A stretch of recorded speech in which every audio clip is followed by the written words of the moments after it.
Olá, eu sou Lívia, conselheira da Casa Despertar. Eu acompanho Itaiguara aqui no tratamento. E hoje a gente veio falar sobre o PTS, Plano Terapêutico Singular. Essa ferramenta, ela é exatamente uma estratégia terapêutica da equipe. Na verdade, são várias junções de como trabalhar esse cliente, né? O que tipos de trabalhos terapêuticos, como é que vai se dar a visitação ou a ligação familiar, como é que vai ser esses primeiros contatos, qual o tempo de tratamento que ele vai ter, quando vamos iniciar a reinserção social ou ressocialização desse cliente, né? É uma mensuração, é uma estratégia mesmo. Então a gente pega os dados das anamneses, tanto a anamnese familiar, do cliente, da enfermagem, da psiquiatria, da psicologia, e a gente junta com o conhecimento que cada profissional vai tendo ao longo do tratamento desse cliente. Existem as reuniões de PTS, que nessa os conselheiros, junto com a gerente e o diretor terapêutico, a gente apresenta cada conselheiro a estratégia do seu cliente ou do seu grupo de clientes e nós debatemos juntos se essa é a melhor estratégia, né? Que tipos de trabalhos terapêuticos, se vai ser modulado, 12 passos, terapia cognitiva comportamental, defeitos de caráter, qual tipo de trabalho vai ser dado para ele. E quanto tempo nós vamos precisar para trabalhar em cima das necessidades de cada um. Como o nome já diz, né, plano terapêutico singular, nós pegamos todas as particularidades de cada caso para construir um plano cada vez mais singular, único para aquele ser humano, para que seja eficaz naquele caso específico. No caso do Itaiguara, a gente teve que levar algumas informações muito relevantes em consideração. Principalmente, ele estava longe da família, sem ir na casa deles, ele está ainda há 3 anos e meio, em condição de rua. A família ia encontrar com ele semanalmente, onde ele estava inserido, perto do local onde ele ficava, né? Ia dar alguns produtos de higiene, algumas coisas, mas é importante a gente ter essa informação, principalmente para a gente trabalhar os comportamentos. Ele tem que aprender a seguir regras, a voltar a funcionar dentro de uma disciplina de rotina normal. E agora nós já vamos chegar, né, na parte, já começou a visita, já começou a ligação semanal. E agora nós vamos começar a fase de reinserção social. A gente já programou as ressocializações dele. A primeira, nesse caso, vai ser de 1 dia, para ele ir na casa da família, ver como ele se sente, como é que ele é acolhido, né? A família já veio visitar por 2 vezes em visitas coletivas, mais a visita assistida. Então hoje esse contato está cada vez mais se estreitando. Essa vai ser a primeira vez que o Itaiguara vai em casa. Então assim, a gente pensou numa ressocialização de 1 dia, para ele voltar para a clínica, depois ir fazendo essa reinserção gradual, para que ele só finalize seu tratamento. Ele fala de ficar para o programa de CNA, que é um cliente de nível avançado, e continuar essa parte de reinserção social gradativamente, sem ele ser jogado de volta para a família, forçado a ficar vários dias, que a gente não achou que isso fosse bom nem para ele e nem para a família, porque, querendo ou não, ele estava muito tempo longe desse convívio diário, cotidiano, de dormir, de acordar, de fazer refeições, que são coisas simples, mas que isso faz parte totalmente da recuperação. Lívia, o Itaiguara, o PTS dele é um plano personalizado, né? Cada cliente tem um plano personalizado. E aí, o que foi feito de estratégia para o Itaiguara em si? Bem, a gente começou com os trabalhos terapêuticos, né? Porque o plano, ele nunca começa com o tempo. Na verdade, a gente vai acolher esse cliente, ver o que ele tá, quais as necessidades dele nesse momento. Com o Itaiguara foi feita uma avaliação junto com o psicólogo, junto com o psiquiatra, né? Ele iniciou uma medicação, ele era muito resistente à medicação, para ajudar a estabilizar o humor dele. E a partir daí a gente fez trabalhos específicos. O primeiro foi sobre o orgulho, o segundo foi sobre grandiosidade. Agora ele está atualmente no fases da recaída, sinais e sintomas. Para que serve esse trabalho? Para ele reconhecer qual o padrão comportamental que ele tem e que leva ele para a recaída e como vencer esse comportamento. Estratégias de enfrentamento desse comportamento que vai culminar numa recaída, e para ele antever isso e que não ocorra nenhuma recaída daqui para frente. Isso ainda não é o trabalho dele final. né? Isso a gente ainda pretende continuar com algumas outras estratégias. Geralmente, dentro dessa estratégia de enfrentamento de situações de risco mesmo. Porque o Taiguara, ele já é um cliente que já tem internações, ele conhece 12 passos a teoria, ele deixou de praticar, já teve uma época que ficou bem em recuperação, trabalhava, mas em algum momento ele escolheu outro caminho. Então o PTS ele vai ajudar ao cliente a reconhecer as suas falhas e trabalhar em cima delas, mais ou menos isso? Na verdade, o PTS é a estratégia que a equipe usa, né? Tanto a estratégia em relação a tempo, e como é que vai se dar essa reinserção social, porque o tratamento ele visa 3 coisas: desintoxicar, conscientizar e reinserir.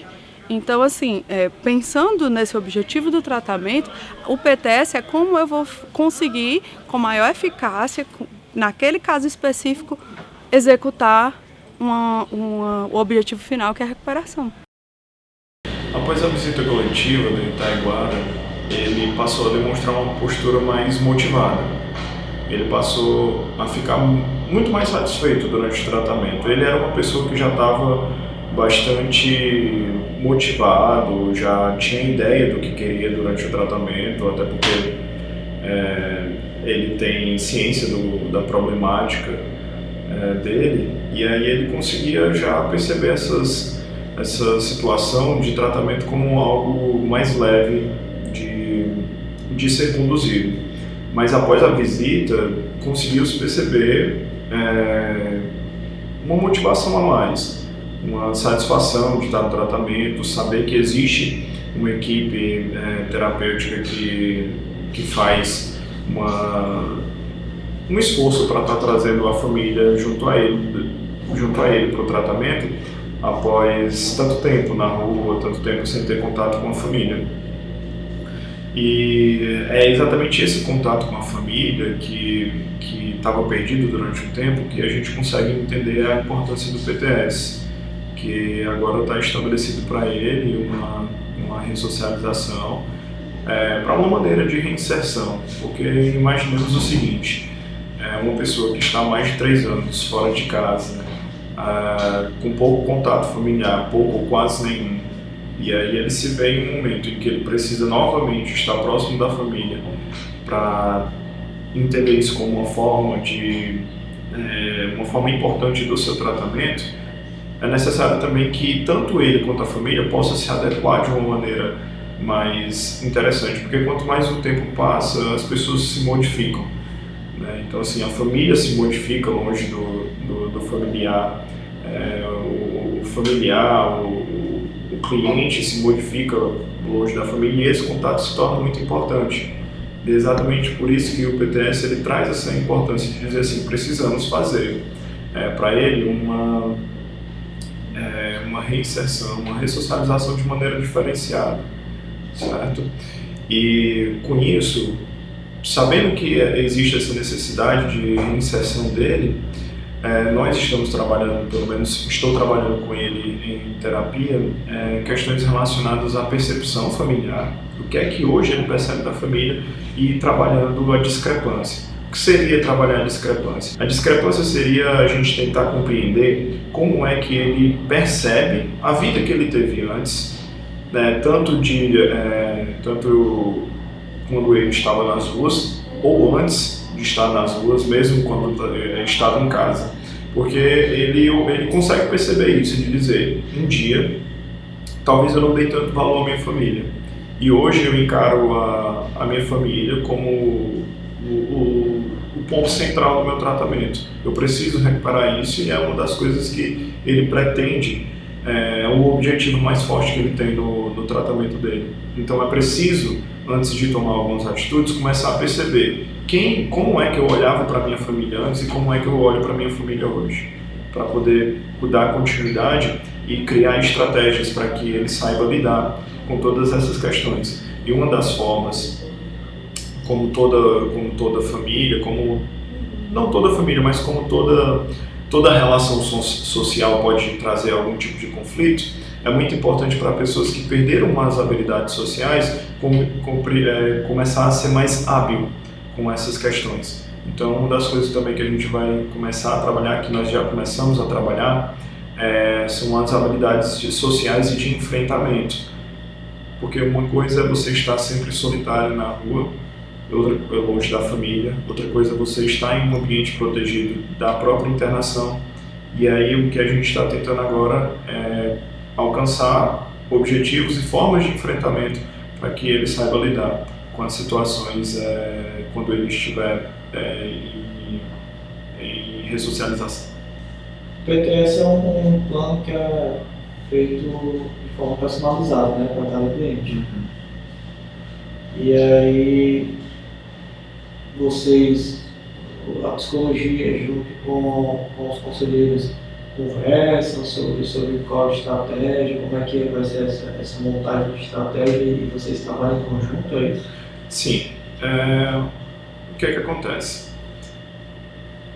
O ambiente terapêutico com o psicólogo, ele acaba se tornando um pouco mais íntimo. A pessoa se sente mais à vontade de estar falando algumas coisas por conta de toda a confidência que existe num acordo terapêutico. Mas não que isso não possa ser alcançado também junto ao terapeuta, mas é que existe às vezes alguns sentimentos, alguns pensamentos, alguns comportamentos que o cliente ele só consegue demonstrar dentro de um ambiente terapêutico. E aquilo que nós conseguimos perceber e que às vezes o terapeuta não pode, nós podemos passar. Como, por exemplo, uma dificuldade em relação a questões da infância, que ele não teria como abordar isso, que não se sente à vontade de abordar isso como terapeuta, por exemplo. E já que ele se coloca dessa maneira, às vezes a gente pode trazer, olha, como sugestão ao terapeuta, tenta trazer algum trabalho, algum RDS, enfim, porque o PTS também faz parte, os trabalhos também fazem parte do PTS, e poder trazer alguns trabalhos onde ele consiga expor da maneira mais confortável para ele algumas questões antigas, algumas questões ainda mal resolvidas, não necessariamente na infância, porque é muito importante poder trabalhar isso tanto com o terapeuta quanto com o próprio grupo. Assim como o terapeuta também faz. A maneira de poder chegar e falar, olha, trabalha algumas questões em relação à reinserção dele, que é algo que me foi colocado para poder estar ajudando o Itaiguara no momento de reinserção, das habilidades sociais dele, das habilidades de enfrentamento. E uma das formas que ele também pode estar entrando em contato com essas estratégias de enfrentamento é a própria capacidade de perceber os pensamentos que são disfuncionais. E atualmente o que a gente vem trabalhando são os erros cognitivos. Tanto os erros cognitivos quanto os fatores de risco para uma recaída, ou seja, ao comportamento problema. Então, ele está em um momento onde ele está retornando à sociedade, está retornando à família, é necessário que ele saiba, primeiro, a maneira em que ele pensa, quais são os filtros mentais que ele tem, as crenças disfuncionais, a maneira que ele enxerga tanto a família quanto as pessoas, avaliar se existem pensamentos ou crenças por trás dessas relações que possam fazer mal a ele, e principalmente a gente conseguir identificar questões de expectativas em relação ao uso de substância, questão de expectativas em relação ao outro, e principalmente o relacionamento intrapessoal, né? Quais são os sentimentos mais necessários se ter para uma mudança de comportamento, uma mudança de postura, para poder conseguir enfrentar de maneira mais sólida as dificuldades que podem ser encontradas dentro de uma ressocialização. E o que seria, assim, de uma forma mais simples de entender, o que seria esse erro cognitivo? O erro cognitivo é uma estrutura de pensamento que as pessoas têm diante de uma situação.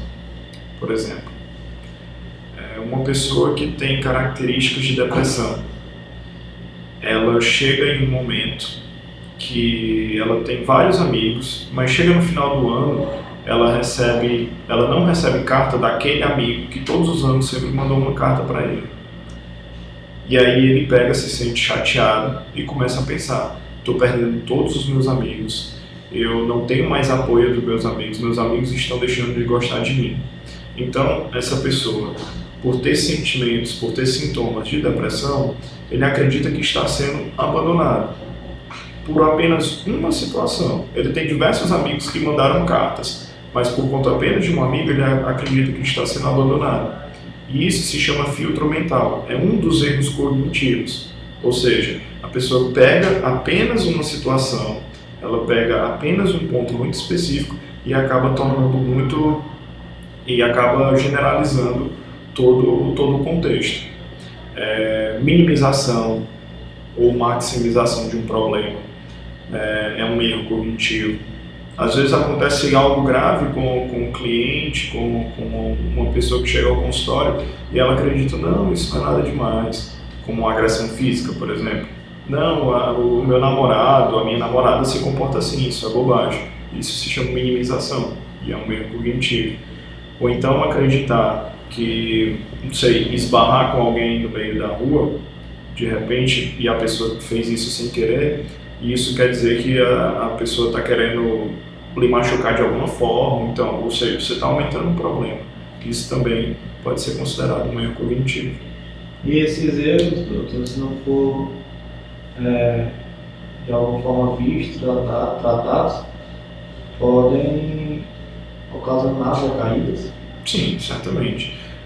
Como eu havia falado antes, uma das coisas que nós estamos trabalhando são os fatores de recaída. Os fatores que influenciam a recaída. Então, assim, um pensamento disfuncional, ele pode levar a uma recaída. Por quê? Porque os pensamentos disfuncionais, eles trazem emoções. E às vezes não saber lidar com essa emoção que o pensamento disfuncional traz pode fazer a pessoa ter uma recaída. Até porque a maioria das pessoas que fazem uso de substância, pelo menos inicialmente, ela os fazem porque não tem condições de entrar em contato com sentimentos negativos. E aí, Taiguara, tudo certo, né? Tranquilo, Rafael. Tranquilão. Como é que tá aí depois da visita coletiva? Tu visitei tua mãe, tuas irmãs, tuas tias? Cara, é sempre evoluindo, né? Sempre bem. Feliz demais, sabe? Pelo fato de tá reconquistando os meus laços familiares, né? Minhas irmãs, minha tia, minha mãe, né? E tudo vem dando certo na minha vida, sabe, Rafael? Tudo que uma hora eu pedi a Deus, Ele hoje vem me abençoando, né? Me abençoando em mudar a minha forma de pensar, sabe, em relação a mim mesmo. Ele vem me abençoando em estar reconstruindo o meu laço familiar. Ele vem direcionando os meus passos hoje, sabe? Hoje eu entrego a minha vida ao meu poder superior, né, velho? E ele é construtivo, né, brother? Ele vem construindo os laços familiares, vem construindo uma forma de viver diferente pra mim, sabe? Com amor próprio, né? Com dignidade, com atenção aos passos que eu dou, sabe? Nunca me precipitando, e isso vem sendo muito produtivo pra mim. Te deu um gás a mais aí, ver a família? Cara, é aquela coisa, é uma recarga de bateria, sabe? É o que me dá o up pra perseverar mais um mês, né? Pra lutar mais um mês em busca dos meus objetivos e para que eu venha, né, meu irmão, me fortalecer cada dia mais e mais aqui dentro, sabe? O abraço familiar, né, meu irmão? O pensamento positivo familiar, né? Tudo isso envolve muito, sabe? Eu creio que me ajudou bastante, sabe? Aquele momento com a minha família. Então, agora, quando tu chega aqui na Casa Despertar, é preparado um plano terapêutico. que é personalizado para ti, ele é feito para ti. E o que é que tu tem feito, o que é que o pessoal tem trabalhado contigo, o que é que o psicólogo tem trabalhado contigo, a Lívia, como é que tem sido esse teu tratamento aqui dentro da casa? O que é que tu tem, quais são as tuas atividades, conta um pouco aí. Assim, Rafael, eu vim bastante maltratado da rua, né, cara? A rua me maltratou bastante, sabe? E eles fizeram um PTS pra mim diferenciado, né? Onde eu pude trabalhar, né, em cima de comportamentos, né? Pensamentos e formas de se portar, e dentro desse PTS a gente veio construindo, né, várias maneiras de eu me ajudar, sabe, de eu me conhecer melhor, sabe, de eu saber quem realmente eu sou, os meus impulsos, né, as minhas raivas, o que me levou ao uso de droga, o que me fez ter uma recaída, os meus comportamentos antes da recaída, sabe? Venho trabalhando tudo isso, sabe? Peguei vários trabalhos específicos em cima de defeitos e comportamentos irregulares, né? E hoje, graças a Deus, com a prática desses trabalhos, né, e a busca do autoconhecimento, eu venho melhorando cada dia que se passa, né. Com isso, eu consegui fazer com que o meu tempo na Despertar não fosse doloroso, sabe, fosse proveitoso. E eu venho buscando todo dia me conhecer bem melhor, sabe, Rafael, para que quando eu tiver de volta ao meu seio familiar, eu posso fazer diferente, sabe? Eu não venha mais cair em tentações ou praticar comportamentos impossível e desonesto comigo mesmo, sabe? Acho que em breve aí tu vai ter tua primeira ressocialização, né? Primeira ressor. É isso. E aí a gente vai poder acompanhar isso aí contigo? Cara, eu tô aqui, né? Eu tô, é que a gente falei já, né? Eu tô sendo guiado por Deus, sabe? Pra mim isso, toda vida que vocês vêm aí, né, velho? Você é o palácio, né, cara? Que é aquela coisa, eu tenho um palácio como um guerreiro pra mim, sabe? Um irmão mesmo, sabe? Fazer o que ele fez, você tava lá presente, você viu, né, velho? Entrou, submeteu, né? Me resgatou, né, brother? Lutou, né? E me tirou daquele mundão escuro, né? Que a gente sabe bem qual é. Então, assim, faço questão de ter vocês sempre ao meu lado, sabe? Tanto aqui dentro, no meu tratamento, como lá fora, no meu dia a dia também, né, velho? Aquela coisa, é sempre bom a gente estar ali com pessoas que a gente vê que quer o bem da gente, né? E hoje eu venho tendo essa visão, né? Hoje eu venho tendo esse discernimento que eu tenho que querer do meu lado quem quer me ver bem, sabe? Tamo junto, é um prazer sempre ter vocês perto de mim. E, assim, espero poder ter mais oportunidades, sabe? Ajudar vocês aí, não só fazer o trabalho de vocês, mas como também conseguir estar aí nesse mundo aí, abraçando aquela galera sofrida, né, velho? E mostrando que tem solução, sabe? Valeu, irmão. Tamo Tamo junto. junto.